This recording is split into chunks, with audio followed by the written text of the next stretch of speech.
مساء النور، كنتمنى تكونوا بخير وعلى خير واحوالكم طيبه يا رب. بيت نشرب واحد القهوه وميمتو نرد على بعض التعليقات، رغم انني كاين تعليقات انا اللي كنتجاهلها نهائيا، اللي ما كتستاهلش الرد، على هاد البلبله اللي نايضه على شجره الكريسماس او هاد الشجيره مسكينه، هاد لو بير نويل، هاد بابا نويل اللي شي كيحللو شي كيحرمو حرام، مسجل خطر. انا ما عرفتش واش كاينه التفاهه اللي كتضحك، كاينه التفاهه فعلا اللي كتبقي واقفه قدامها بصمت، وكاينه التفاهه اللي كتخليك في الحقيقه ترد. اولا باش غير يفهموا هاد الفئه ديال الناس،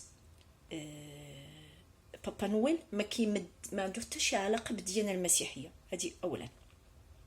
لان كاينه واحد الحاجه اللي اسمها طقوس دينيه وكاينه عادات اجتماعيه. اشنا هو المشكل ملي كتكون واحد العاده اجتماعيه كتجمعنا مع بعضياتنا؟ يعني شنو هو المشكل ملي نكون انا دايره شجره او واحد داير شجره كنحتفلوا طالما واحد الحاجه فيها الفرحه والبهجه لوليداتنا والاسر ديالنا؟ شنو هو الحلال والحرام فيها؟ بابا نويل ولا لو بير نويل او لا الشجره ديال الكريسماس او ملي كنحتفلوا، اسكو عاشوراء ملي كنحتفلوا حنا بعاشوراء هي طقوس دينيه؟ لا، هي عادات اجتماعيه. يعني عاشوراء ما كتنتميش للديانه الاسلاميه نهائيا، ولو بير نويل ما عنده حتى علاقه بهذا بالدين المسيحي. علاش ديما كندخلوا اي فرحه او اي حاجه في الدين؟ الدين ما ليه حتى علاقه. كاينين الطقوس الدينيه وكاينين العادات الاجتماعيه، هادي كتختلف على هادي. شنو هي المشكل من نكونوا دايرين شجره؟ شنو هو المشكل من نكونوا كنعيدوا على مسيحيين؟ ولاش ملي كنقدر مثلا ام مايكل او ام فلان كتدخل عند واحد مسلم وكاين هذا شهر رمضان وكتحترم انه هو صايم، فكتدخل او مثلا كتقدر تصوم معاه، لان هذه تربيه وسلوك واخلاق. انا ما كنعممش، ما كنهضرش على الدين الاسلامي ولا الدين المسيحي، كنهضر انا غير على التعليق السلبي او على الناس اللي كتحلل وكتحرم يعني بالمزاج ديالها. ملي كنحتفلوا حنا بعاشوراء وكنكبوا المياهات من البالكونات على عباد الله ومن الشراجم، اسكو هذيك عاده اجتماعيه ولا طقس ديني؟ اسكو ليها علاقه بالدين الاسلامي؟ ما ليه حتى علاقه بالدين الاسلامي، هي عادات اجتماعيه ولفناها، واحد الحاجه اللي كنديروها تعودنا كنديروها لهذا الاهداف ما او اسباب ما، كاجتماعيه كعادات اجتماعيه.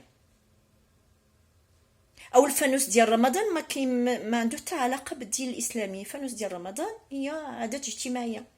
فشجره الكريسماس ما واشنا هو المشكل الا كنحتفلوا بعيد الميلاد ديال سيدنا عيسى اللي هو ولد ستنا مريم اللي كرمها الله سبحانه وتعالى في القران في المصحف الكريم، اللي هي بين نساء العالم.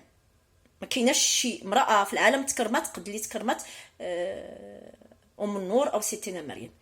علاش ولينا كنستخسروا الفرحه في الناس؟ علاش ولينا كنعاتبوا الناس باش نعاتبوهم؟ علاش ولينا كندخلوا الديانات للفرحه؟